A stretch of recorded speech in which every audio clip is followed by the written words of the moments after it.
Okay, Carolyn, let's take a look at this set of essays. This is the one about tickets, and spending a lot of money on them. Here's what you wrote. Nowadays, lots of residents from both developing and developed countries pay, not paid, P-A-Y, a fortune for sporting or cultural events. Personally, I strongly advocate this trend and recognize it as a positive one. This essay will discuss this trend using examples from the UK government and Oxford University to demonstrate points and prove arguments. Okay, fine. To begin with, there is ample evidence that according to principles of economics, the economy grows when people spend more on entertainment activities. I don't like this. This is. You could have just said largely because their income increased over that period. To take an example, recent empirical research conducted by the UK government in 2019 demonstrated that in 2017, Britain, no, Britain's apostrophe S national overall taxable income was £2 million, which was no 3% of which is what you want to say here. 3% of which, if you do that, it's kind of an advanced way of using a relative clause, but it's a great thing to do if you can do it successfully. So this should read Britain's overall taxable income was £2 million, 3% of which was spent on entertainment activities. In 2018, the taxable income was £2.5 million, and the leisure activities was 3.2. In 2019, all right, this is really getting very long. You don't need to go into so much detail. The taxable income was 2.7 million, 3.5, there it is, of which was spent on those activities. Okay, good.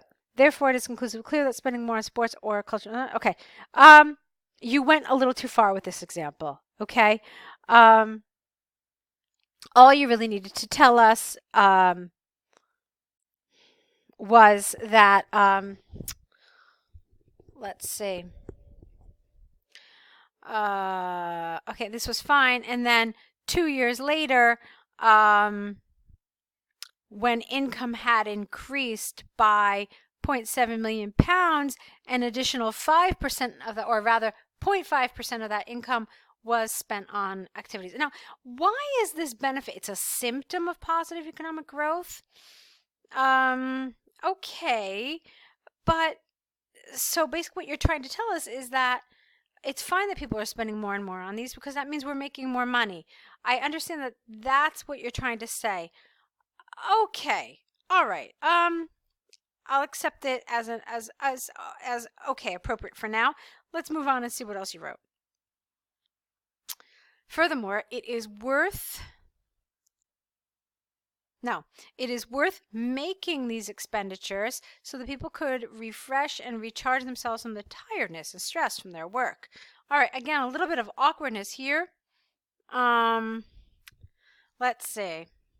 Let's try it a little differently. Furthermore, it is worth making, I don't like this is worth. Furthermore, it is worthwhile to make these expenditures so that people can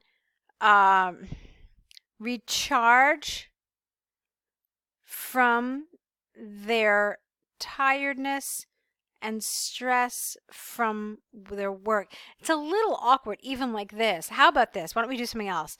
Furthermore, such events are a wonderful way for people to recharge and re-energize themselves after their difficult days of work.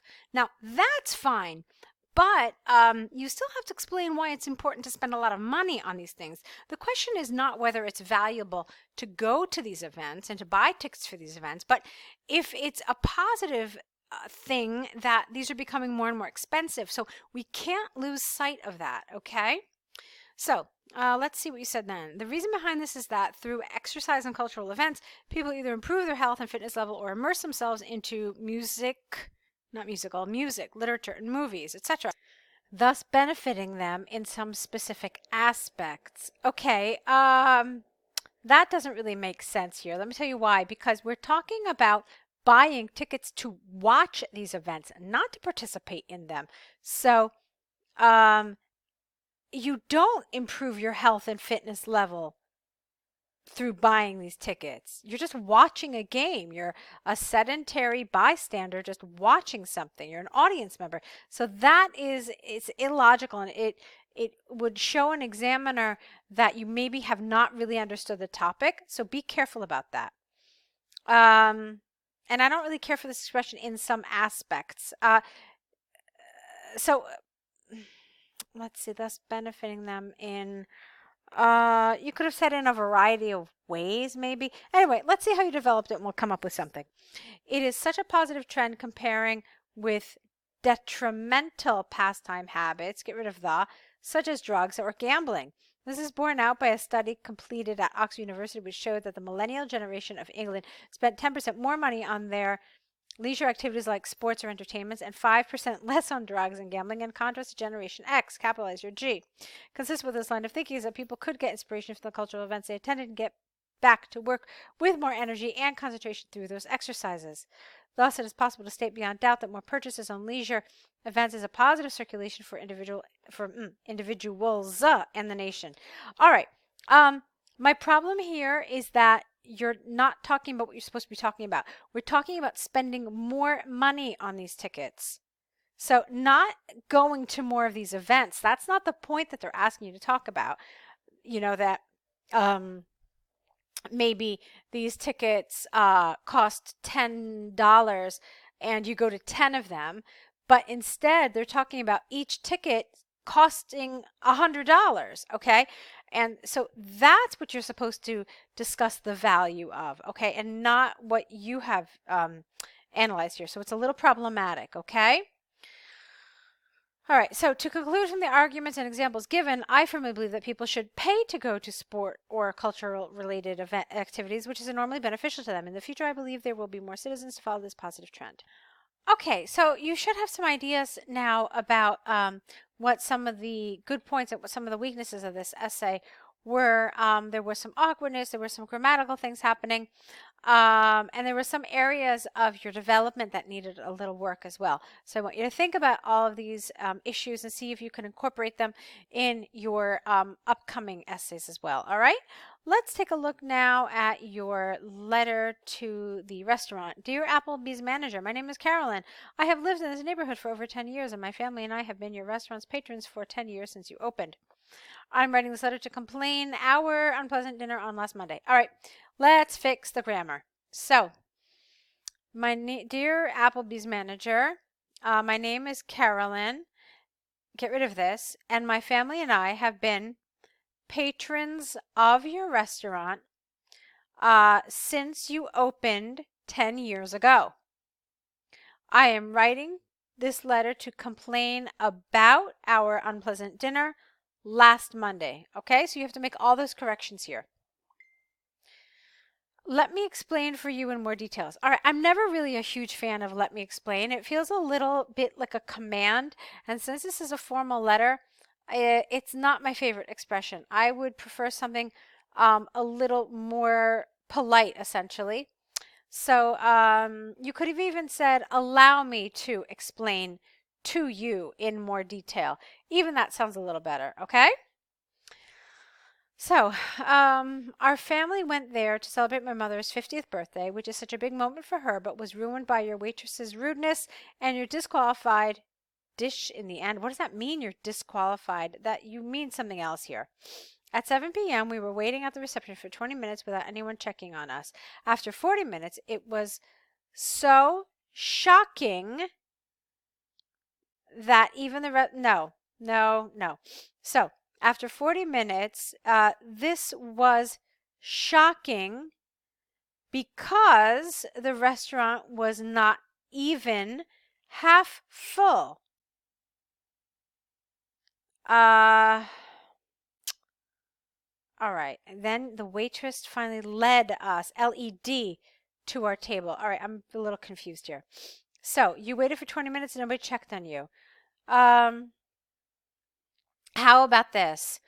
The waitress Sandy finally led us to our table after 40 minutes, which was shocking since the restaurant wasn't even half full. Okay? Now, the real bummer is fine if you're talking to your friends, or you're texting, or you're doing something really informal, but definitely not in a letter like this. It's not appropriate. So what you really want to say here is the greatest disappointment was that when the dishes were served, my mother's roast chicken was almost raw, R-A-W, inside. Knowing this by the bloody bone, and there was a hair in my salad, so we called Sandy to cook us one more for each and got the answer no from her. No, not got the answer no for her, but you want to say, but she refused. Okay? We called Sandy not to cook us one more. How about to replace these dishes, but she refused. Afterwards, we don't write contractions in IELTS. We did not finish our meal and went to another restaurant after we paid.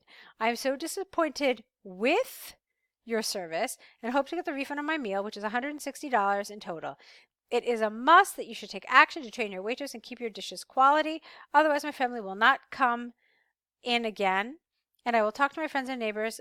All right, this is a little, excuse me, it's a little, I want to just kind of raise the level of some of the grammar here a little bit, Carolyn. So let's see if we can do that. Otherwise, my family will not come again, and I will inform all my friends and neighbors of your poor quality and service. Okay?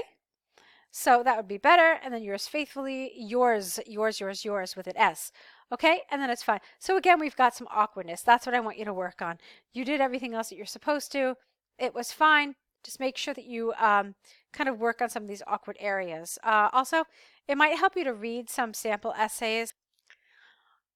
I mean, I know we do have some here at IELTS Podcast, so try to take a look at some of these, see if you can incorporate some of the expressions and the language in some of your own writing, okay? All right, so with that, that's the end of our correction today. Nice job. Good luck with your next set. I'll be waiting for them. Good luck.